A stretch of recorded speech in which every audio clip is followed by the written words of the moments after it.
Hello friends, welcome to துரான் academy. Very good morning to all. இந்த video பதிவில் நம்ம என்ன தகவலை பற்றி பார்க்க போகிறோம் அப்படின்னா, 100 டேஸ்க்கு உண்டான ஸ்டடி பிளான் ஒரு சேலஞ்சு மாதிரி நான் வந்து பார்த்தோன்னா கொடுத்துருந்தோம். அதில் வெற்றிகரமாக ஃபஸ்ட்டு 50 டேஸ் ஓகேங்களா. ஸோ 2 மாடல் எக்ஸாமை நம்ம வந்து சக்ஸஸ்ஃபுல்லாக வந்து பார்த்தோன்னா கண்டக்ட் பண்ணிட்டோம் ஓகேங்களா. ஸோ ஃபாலோ பண்ணுற ஸ்டூடெண்ட்டுக்கு வந்து தெரிஞ்சிருக்கும் ஓகேங்களா. ஸோ அதில் நீங்கள் கொடுத்த ரெஸ்பான்ஸுக்கு தான் வந்து பார்த்தோன்னா இப்போ 3வது 25 டேஸ்க்கு உண்டான பிளானை இந்த வீடியோவில் பார்க்க போகிறோம் சரிங்களா. ஸோ இந்த வாரம் இந்த நெக்ஸ்ட் 25 டேஸ் நீங்கள் என்ன பண்ணணும், எப்போ டெஸ்ட்டு கண்டக்ட் பண்ண போகிறோம் ஓகேங்களா.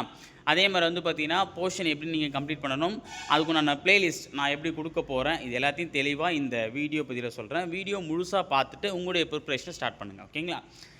ஸோ நம்ம என்ன பண்ணியிருந்தோம் அப்படின்னா, இந்த ஃபஸ்ட்டு 50 டேஸில் தமிழில் வந்து பார்த்திங்க அப்படின்னா யூனிட் 1 and 2 வந்து கம்ப்ளீட் பண்ணிட்டோம் ஓகேங்களா. ஸோ மேக்ஸ் எடுத்துட்டோம் அப்படின்னா ஒரு 4 டாப்பிக்கை வந்து நம்ம வந்து ஃபினிஷ் பண்ணியிருப்போம் ஓகேவா. ஜிகேன்னு எடுத்துக்கும்போது வந்து பார்த்திங்க அப்படின்னா அந்த டாப் 50 லெசனில் ஃபஸ்ட்டு வந்து 20 லெசனை வந்து நம்ம வந்து கம்ப்ளீட் பண்ணிட்டோம் ஓகேவா. இதான் நான் வந்து சொல்லியிருந்தேன்.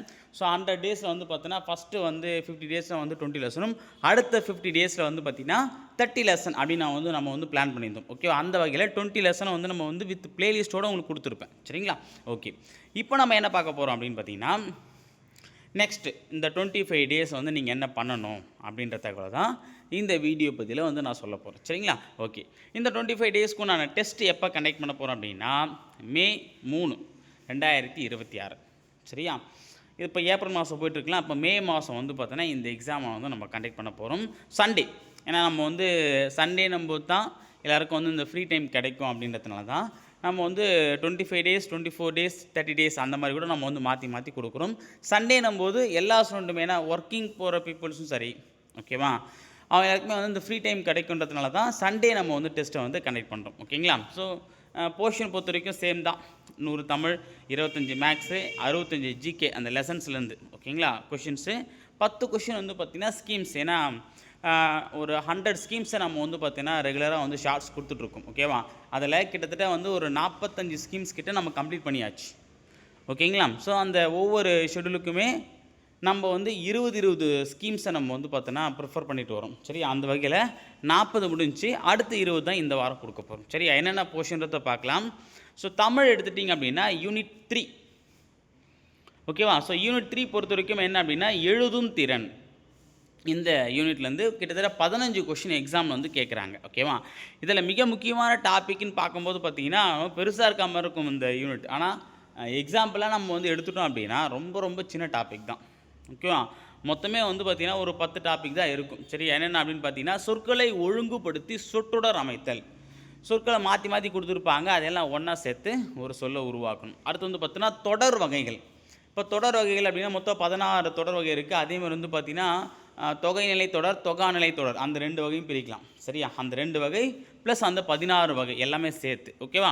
அடுத்து செய்வினை, செய்யப்பாட்டு வினை, தன்வினை, பிறவினை ஓகேவா. அது இல்லாமல் ஒருமைப்பன்மை பிழையறிந்து சரியான தொடருதல் ஓகேவா. அந்த ஒருமைப்பன்மை யானை வந்தன, இப்போ யானைகள் வந்தனன்னு வரணும் அந்த மாதிரி ஓகேங்களா. அடுத்து வந்து பார்த்தீங்கன்னா மரபு தமிழ். இது ரொம்பவே வந்து ரொம்ப சிம்பிளான டாபிக் தான். இந்த மரபு தமிழை மொத்தமாக 3 வந்து அவங்க வந்து ப்ரிஃபர் பண்ணுறாங்க. அதாவது திணை மரபு, பால் மரபு, கால மரபு ஓகேங்களா. ஸோ இப்போ திணை மரபு அப்படிங்கும்போது பார்த்தீங்கன்னா உயர்திணை அக்ரிணை அந்த மேட்ச் பண்ணி, இப்போ வந்து பார்த்தீங்கன்னா அம்மா வந்தது அப்படின்னா அம்மா வந்து பார்த்தீங்கன்னா உயர்திணை, அப்போ வந்தது அது இதுன்னு நம்ம வந்து அக்ரிணை தான் சொல்லுவோம். அப்போ அம்மா வந்தால், அதாவது வந்தார்கள் ஓகே, இல்லை வந்தார் அப்படி தான் நம்ம வந்து சொல்லணும் ஓகேவா. ஸோ அப்போ அப்படின்னும் போது அந்த உயர்வு கருதி நம்ம வந்து சொல்கிறோம் பற்றி, அதான் உயர்திணை அக்ரிணை அப்படின்னு நம்ம வந்து குறிப்பிடுறோம். பால் அப்படின்னும் போது மொத்தம் 5 வகை பால் இருக்குது. ஆண்பால், பெண்பால், பலர்பால், ஒன்றன் பால், பலவின் பால். இதில் உயர்திணைக்கு 3, அக்ரிணைக்கு 2 அப்படின்ற மாதிரி ஒருமை பன்மையை வச்சு நம்ம பிரிப்போம் சரியா. அடுத்து வந்து பார்த்திங்கன்னா கால மரபு அப்படிங்கும்போது மொத்தம் 3 காலம் இருக்குது.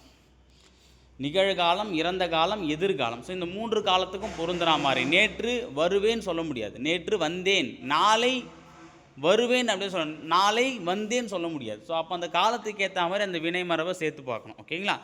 அது இல்லாமல் வந்து பார்த்திங்கன்னா இளமை பெயர்கள். அதாவது இப்போ வந்து பார்த்திங்கன்னா மரபுபடி பார்த்திங்க அப்படின்னா, இப்போ வந்து ஒரு குழந்தைய வந்து நம்ம என்ன பண்ண முடியாது, ஒரு குழந்தைய பார்த்து இந்த ஆள் பேர் என்னன்னு கேட்போமா, இந்த பையன் பேர் என்ன, இந்த பொண்ணு பேர் என்ன அப்படின்னு தான் நம்ம வந்து கேட்போம். அவன் பையன் ஓகேவா. இப்போ 60 வயசு ஒரு ஆள் இருக்கார், அவரை பார்த்து வந்து பார்த்தீங்கன்னா இந்த 60 வயசு பையனுக்கு என்னப்பா வயசுன்னு கேட்க முடியுமா? கேட்க முடியாது. ஸோ அந்த மாதிரி தான்.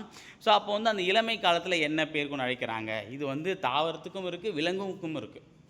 ஓகேவா? அதை பற்றி பார்ப்போம். அடுத்து வந்து பார்த்தீங்கன்னா ஒலி மரபு. ஒலி மரபு அப்படின்னும்போது சவுண்டு. இப்போது ஒவ்வொருத்தரும் என்ன பண்ணுவாங்க?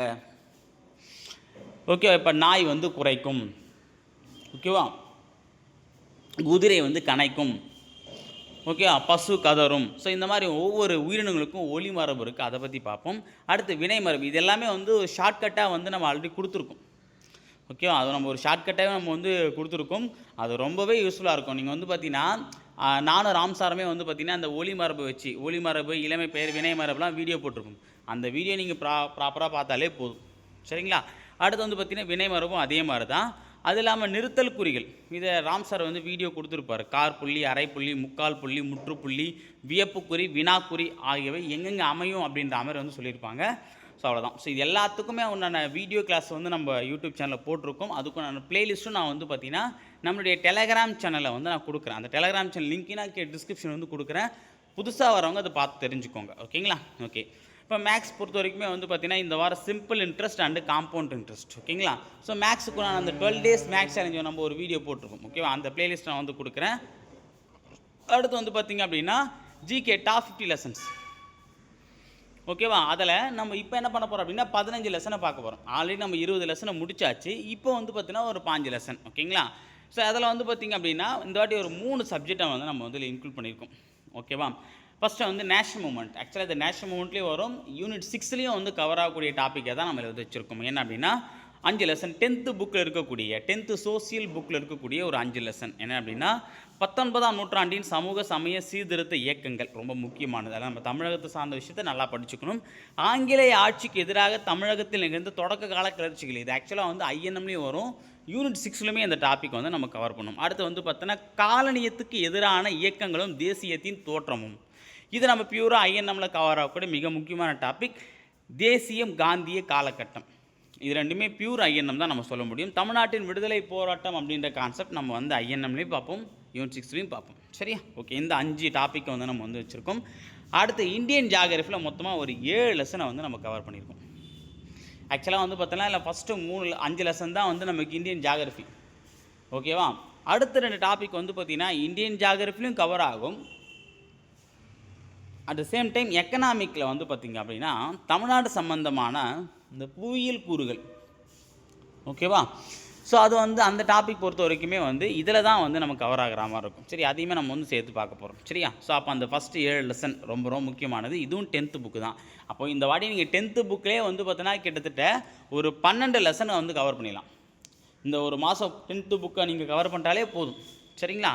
அதில் வந்து பார்த்தீங்கன்னா இந்திய அமைவிடம், நிலத்தோற்றம் மற்றும் வடிகால் அமைப்பு, இந்தியா காலநிலை மற்றும் இயற்கை தாவரங்கள், அப்புறம் வேளாண்மை கூறுகள், இந்தியா வளங்கள் மற்றும் தொழிலகங்கள், இந்திய மக்கள் தொகை, போக்குவரத்து, தகவல் தொடர்பு மற்றும் வணிகம். ஸோ இது எல்லாமே இந்தியன் ஜியாகிரஃபி. அடுத்து பார்த்தீங்கன்னா தமிழ்நாடு இயற்கை பிரிவுகள், தமிழ்நாடு மானுட புவியியல். ஓகேவா? ஸோ இது எல்லாமே வந்து பார்த்திங்க அப்படின்னா தமிழ்நாடு ஜியாகிரஃபி. ஆக்சுவலாக வந்து நம்ம என்ன சொல்லுவோம் அப்படின்னா தமிழ்நாடு ஜியாகிரஃபி நம்ம கவர் ஆக சொல்லுவாங்க. ஆக்சுவலாக என்னென்னா இந்தியன் ஜியாகிரஃபின்னும் போது இந்தியாவுக்குள்ளே தான் தமிழ்நாடு இருக்குது. ஸோ நம்ம தமிழ்நாடு ஜியாகிரஃபியும் படித்து தான் ஆகணும், வேறு வழி இல்லை. சரியா? ஓகே. அடுத்து வந்து பாருங்கள் இந்தியன் பாலிட்டி. ஓகே, இந்தியன் பாலிட்டியில் ஒரு முக்கியமான ஒரு 3 லெசன் இருக்குது. ஆக்சுவலாக இது வந்து பார்த்திங்கன்னா இந்தியன் பாலிட்டி சம்மந்தமும் வரும், யூனிட் 6 சம்மந்தமும் வரும். ஸோ அதான் இதில் கொடுத்துருக்கேன். சமூக நீதியில் வந்து பெரியாரை பற்றின விஷயம்லாம் கொடுத்துருப்பாங்க. அதெல்லாமே யூனிட் 6ல் தான் நம்ம படிப்போம். அதேமாதிரி தமிழகத்தில் அரசியல் வளர்ச்சி, தமிழக அரசியல் சிந்தனைகள். ஓகேவா? இது 11th ஆல்ரெடி நம்ம வந்து இதுக்கு முன்னாடி இந்த 2 லெசன் வச்சுட்டோம். ஓகேங்களா? அதாவது இந்த உள்ளாட்சி அமைப்பும் தேர்தல் மற்றும் பிரீதமும் நம்ம ஆல்ரெடி வச்சுட்டோம். இந்த 3 லெசன் வச்சோம் அப்படின்னா 11th பாலிட்டியும் ஒரு சில டாபிக் வந்து நம்ம கவர் பண்ணிடலாம். ஓகே, அதுக்காக தான் வச்சுருக்கோம். மொத்தமாக 15 லெசன் நான் உங்களுக்கு வந்து பார்த்தீங்கன்னா இந்த வாரம் இந்த 25 டேஸுக்கு நான் பிளானில் வந்து கொடுத்துருக்கேன். இதை பார்த்து படிச்சுக்கோங்க. நம்ம பேட்ச் ஸ்டூடெண்ட்டுக்கும் இதான் நம்ம வந்து கொடுத்துருக்கோம். அவங்களுக்கு ரெகுலராக ஷெடியூல் போனாலுமே சரி, யூடியூப்பில் பேட்சில் நம்ம 2 பேருக்கும் பொதுவாக கொடுக்கக்கூடிய ஒரு டாபிக் இது. இதை கரெக்டாக ஃபாலோ பண்ணிக்கோங்க. சரிங்களா? ஸோ இதுக்கு நான் ப்ளேலிஸ்ட்டுமே வந்து பார்த்தா இந்த லிங்க்குமே கொடுத்துருக்கேன். இந்த பிடிஎஃபே நீங்கள் பார்த்து தெரிஞ்சுக்கலாம். ஓகேங்களா? Okay friends. ஸோ இந்த 25 டேஸ் நீங்கள் என்ன பண்ணணும் அப்படின்ற ஒரு பிளானை வந்து போட்டு கொடுத்துருக்கேன். இதை கரெக்டாக ஃபாலோ பண்ணி படிங்க. ஸோ உங்களுக்கான காலம் ரொம்ப கிட்டக்க இருக்குது. சரியா? அதே மாதிரி வந்து பார்த்திங்கன்னா புதுசாக இப்போது படிக்க வரக்கூடிய ஸ்டூடெண்ட் வந்து நிறைய டவுட் வந்து கேட்டிருக்கீங்க, ஓகேவா? ஸோ அதுக்கும் வந்து ஒரு சில பிளான் நம்ம வச்சுருக்கோம். ஸோ அது என்னன்றதை நான் தெளிவாக சொல்கிறேன். அதுக்கேற்ற மாதிரி வந்து நம்ம வந்து பார்த்தோன்னா இதுக்கப்புறம் வீடியோஸ் வந்து கொடுக்க போகிறோம், சரியா? ஸோ அதை நம்ம பொறுத்து வந்து பார்க்கலாம். ஸோ நீங்கள் அது வரைக்கும் வந்து பார்த்தீங்கன்னா படிக்கிற டாபிக் வந்து பார்த்தீங்கன்னா ரெகுலராக படிச்சுட்டு வாங்க, சரிங்களா? சரி, ஓகே ஃப்ரெண்ட்ஸ். இந்த வீடியோ பதிவில் வந்து பார்த்திங்க அப்படின்னா இந்த 100 டேஸ்க்கு உண்டான சேலஞ்சில் 50 டேஸை வந்து நிறைய பேர் வந்து கம்ப்ளீட் பண்ணியிருப்பீங்க. ஸோ கம்ப்ளீட் பண்ணவங்க கீழே கமெண்ட்டில் சொல்லுங்கள், யாரெல்லாம் கம்ப்ளீட் பண்ணிக்கிறத தெரிஞ்சுக்கலாம், ஓகேவா? அதே மாதிரி வந்து பார்த்தீங்கன்னா நீங்கள் எவ்வளோ படிச்சிருந்தாலும் சரி, சில டாப்பிக்லாம் வந்து பார்த்திங்கன்னா நம்மளால் வந்து பார்த்திங்கன்னா படிக்கணும்னு நினச்சி படிச்சிருப்போம். சில டாபிக் வந்து முடிக்க முடியாது. சில டாபிக் வந்து பார்த்திங்கன்னா அப்புறம் படிச்சலாம் விட்டுருப்போம், ஓகேவா? அது பிரச்சனை இல்லை. அதாவது நம்ம ஒரு டாபிக் மிஸ் பண்ணாலும் சரி, அதை பின்னாடி நம்ம எக்ஸ்ட்ராவாக சேர்த்து எக்ஸ்ட்ரா கேர் எடுத்து படிச்சுக்கலாம், ஓகேவா? ஆனால் படிக்கிறத மட்டும் விட்டுறாதீங்க. நிறைய பேர் பண்ணக்கூடிய தப்பு என்னென்னு பார்த்தீங்க அப்படின்னா, ஒரு டாபிக் இன்றைக்கி ஒரு நாள் படிக்க முடியல அப்படின்றதுனால என்றைக்குமே நம்மளால் படிக்க முடியாதுன்ற அந்த மனநிலைக்கு வந்துடுவாங்க. அதை தவிர அதை மாற்றிக்கோங்க. அந்த மாதிரி ஒன்று கிடையவே கிடையாது. இன்றைக்கி படிக்கலைன்னா நாளைக்கு படிச்சுக்கலாம், ஓகேவா? அதுக்காக எல்லாம் அதே எண்ணத்தோடு இருக்காதீங்க. அதுக்கு என்ன அர்த்தம் அப்படின்னா, இன்றைக்கி படிக்க முடியாமல் போனால் என்றைக்குமே அது முடியாதுன்ற அர்த்தம் கிடையாது. நாளைக்கு அதை படிச்சுக்கலாம், ஓகேவா? அப்படின்ற அந்த மனப்பக்குவம் நமக்கு வந்துடுச்சு அப்படின்னாலே கண்டிப்பாக நம்மளால் வந்து எக்ஸாம் வேலை வாங்க முடியும். ஏன்னா காம்படிட்டிவ் எக்ஸாம் பொறுத்த வரைக்குமே வந்து பார்த்திங்கன்னா போட்ட எல்லா பிளானுமே சக்ஸஸ் பண்ணவங்க தான் வேலைக்கு போனாங்கன்னு கிடையாது, சரியா? போட்ட பிளான் எதுவுமே சக்ஸஸ் ஆகாமல் கூட வேலைக்கு போயிருக்காங்க. காரணம் என்ன அப்படின்னா, ஒரு பிளான் சக்ஸஸ் ஆகலைன்னா அடுத்த பிளான் போட்டுகிட்டே இருப்பாங்க. ஒவ்வொரு பிளான்லேயும் அவங்க கற்றுக்கிட்ட விஷயம் அவங்களுக்கு வேலை வாங்கி கொடுத்துருக்கும், சரியா? இங்கேயும் நீங்கள் தெரிஞ்சிக்க வேண்டிய விஷயம் அதுதான். ஏன் நம்ம வந்து ஒவ்வொரு டாப்பிக்காக எடுத்து உங்களுக்கு பிரித்து கொடுக்குறோம் அப்படின்னா, மொத்தமாக கொடுத்தா அதை நம்ம படிக்கிறதுக்கே தோணாது. அதை பிரித்து கொடுக்கும்போது தான் அதனுடைய வேல்யூ நமக்கு புரியும், சரிங்களா? Okay friends, thank you.